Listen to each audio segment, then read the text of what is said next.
Welcome back to Forever Young. My name is Eric Johnson, and I'm here with Shante Davey, and we're here at the Health Hut on Henry Street. And today we're discussing how to eat healthy on a budget. At the end of the last segment, I was talking about, we were discussing the book that came out a few years back called the China Study, and we're going to summarize what that book, the big themes of the book were that when people in China, the more rural areas of China where the people eat, not necessarily all rural, but there are other areas too, like near the ocean, near the coast and stuff like that. People that actually ate less meat, less refined foods, less sugar, more whole grains. They had dramatically reduced levels of cancer, heart disease. Everything, all illness across the board. Yeah. Much healthier. Kidney disease, everything, just across the board. I don't know if you want to say anything more about that, about the summary of that, but it was just dramatic. Yes, and it's been borne out by other studies too that have put it in the context of American diseases, like I was telling you about those two doctors who now base their practice on that. Right, and there's been a lot of saying, well, that's not in the United States, and they have a different diet there, but I think it's completely applicable, because you have that even here. You have some people that eat, lower meat diets, like Seventh-day Adventists, for example. Yeah. They have a very distinct diet. It's different than the general population. They have much lower rates of cancer, heart disease, different autoimmune problems, and a whole host of other ailments. And another reason to eat healthier and to watch your diet is people often have food sensitivities that they're not aware of. And one good way to kind of figure out if you have, it's not an outright allergy, but your body doesn't react that well to certain foods. And sometimes people are just not aware. And one good way to track that is to just for a while keep a food diary. So when you eat white flour, put down what you eat and see how you feel that night and the next day. I mean, for me, I can see a distinct difference, and I think the older you get in life, the more you can feel how foods affect you if you pay attention. So just write it down, and like, for example, even if I don't drink enough water, I can feel it the next day in my joints that I didn't have enough water that day. And if I have too much sugar, the same thing, the joints hurt in a slightly different way. So right. Keep a food diary, and that'll help you know what you're sensitive to. Many people are gluten sensitive but don't know it. And the other thing we were going to touch on is seniors. As you get older, you're more sensitive to things, and it's good to kind of eat a healthier diet. Especially if you had a standard American diet your whole life, you're probably getting kind of decrepit. Yeah, you are. So, and as people get physically, they're not as mobile. It becomes harder. They tend to even go more for convenience foods, frozen meals. Yeah. Going out to eat, which may not be the best choice. I think that's where really focusing on making main course salads and stuff like that. Well, it's assuming you have the teeth and stuff to eat the salad. Yes. Well, that too, and the other thing with seniors too is they start eating softer foods because a lot of them have teeth problems. Standard American diet gives you teeth problems, especially all this, the sodas and stuff. But one thing that we can kind of transition into strategies and first steps that you can do is that add a smoothie to your diet. For breakfast, have a smoothie every day, and you will add nutrition. It's easy for seniors to have because it's liquid, but have some fruit in it, but definitely have greens. You want to have spinach or Swiss chard or kale. Now, kale has much stronger flavor. You might want to start with spinach because it's very mild. Swiss chard is pretty mild too. So, you want to have maybe a piece of fruit to big handful of greens. You kind of want to balance it out. You want to balance the flavor. So you want some kind of healthy fat in there usually. That can be, you can use almond butter. You can use almond milk. You can use, I actually Brazil really like nuts. Brazil nuts. Macadamia nuts makes a really nice, almost like a buttery type milk flavor in any kind of smoothie you put it in. Chocolate will hide any greens flavor too. So cocoa powder is good. Carob powder works good. So you want to have something for sweetness. So that's where the fruit comes in. Banana makes a good choice. You can even use like apples, like chunks of apples in the blender. Maple syrup sometimes is used as a sweetener. Honey. Honey's a good sweetener. You don't want it to be real sweet. A lot of times you can skip if you have banana or other fruit juices. You could also add a packet of stevia, which is a no-calorie sweetener, and that's one way to bump it up that next level of sweetness without getting all the calories from the sugar. And one way we save money on our smoothies is when pineapples are on sale, we buy a bunch of pineapples and cut them into chunks and freeze them, and that's kind of the frozen base for our smoothie. It keeps it cold, and and gives it that nice digestive enzymes in there too. So smoothies is something that you can add to your diet that will take the place of your breakfast. And kale has more protein in it than beef. You would be surprised at how much pound right. per pound. Yeah. So, and don't skimp on the greens. I mean, it'll take some getting used to. Start with the spinach. Start with a big handful, and then sort of work your way up. And you can use some of those other flavors to mask the flavor of the greens. But it's a really good way to start your day. That brings up another point that we should address probably is so that you almost need a fairly good blender. Oh, yeah. To make a good smoothie. So people out there think, well, I tried that, but then there's like chunks of everything. So if you have, a $30 osterizer, chances are you're gonna have to use a really soft green like spinach or even romaine or something like that. Yeah. Or actually spring mix with leaf lettuce. Yeah, spring mix with are good. But once you get into smoothie making and you find something you're going to do on a regular basis, you really need to invest in a good blender. Yeah. A good blender. A Blendtec or a Blendtec or a Vitamix or that one on television that advertised all the time, the Health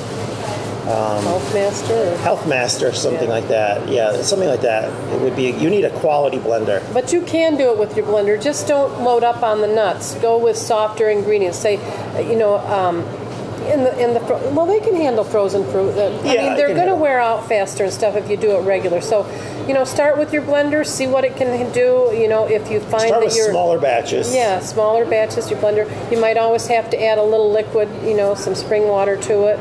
But start with that, and then see if it's something that sticks with you, and you are doing it more and more. You'll want to get a good blender.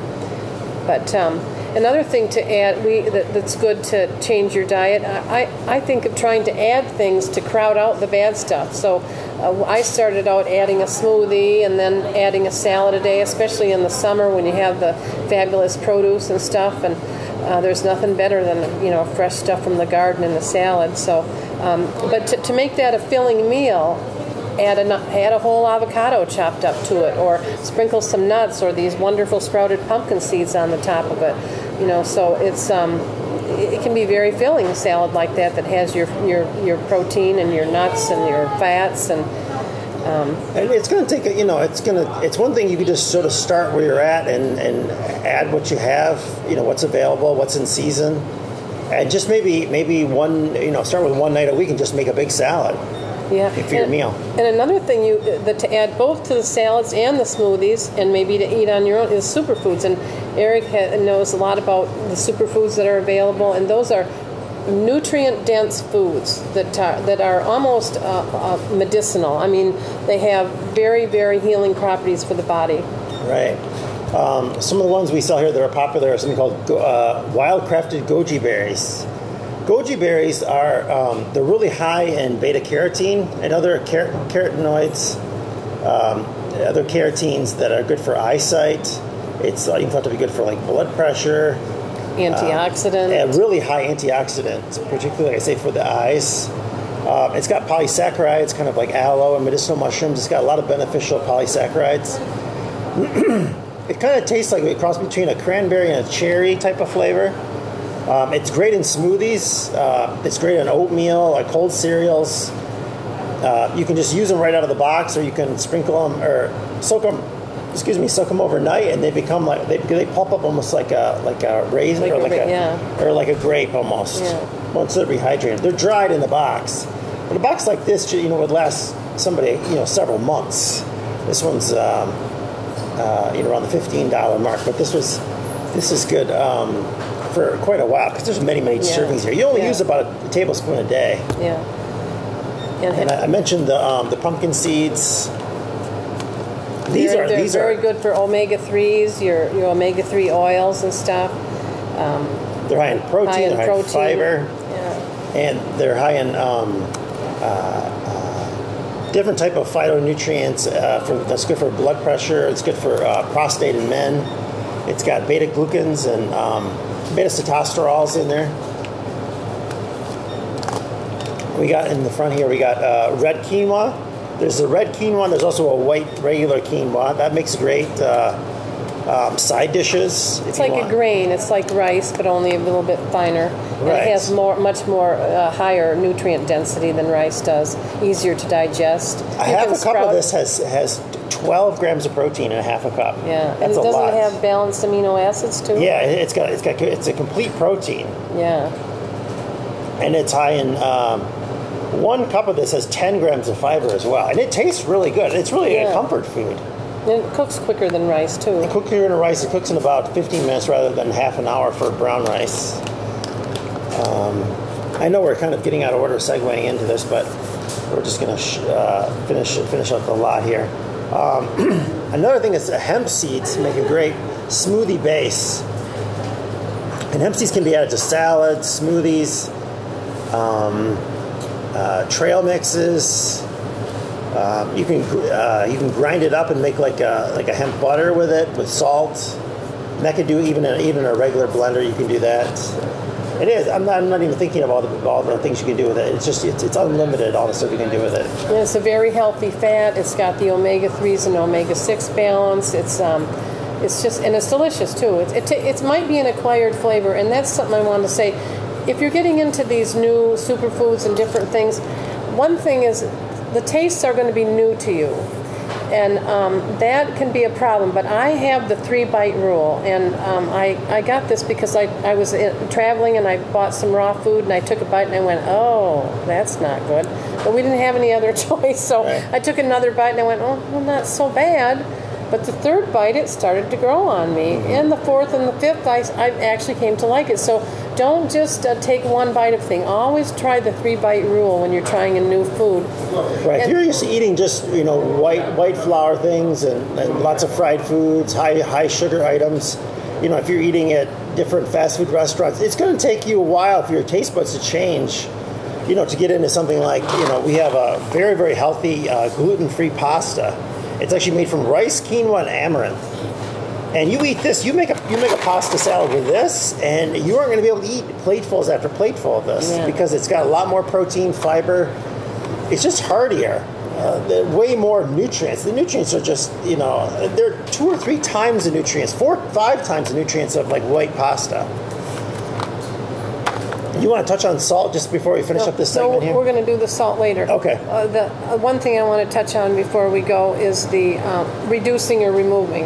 Other than adding things, which is a good way to start because it crowds out the other. I also like to try one new item of produce a week, something that I'm not familiar with.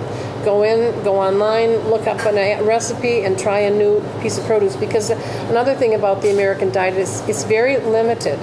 So a diverse diet really helps make a healthier gut and a healthier immune system, and it nourishes you better. So try one new produce item a week, and then also, aside from adding, if you want to start removing things, the things to remove, of course, the culprits, fast food, restaurants. Almost every restaurant that you're going to run into out there is going to be serving you factory meat. It's going to be serving you pesticided vegetables and GMO foods. Lots of white flour type items. Genetically modified food in there. So, you try to avoid restaurants. Luckily we have the Health Hut here that has the deli. I tell you, it saved my life lots of times when I'm out running around. I don't have time to get home to make something.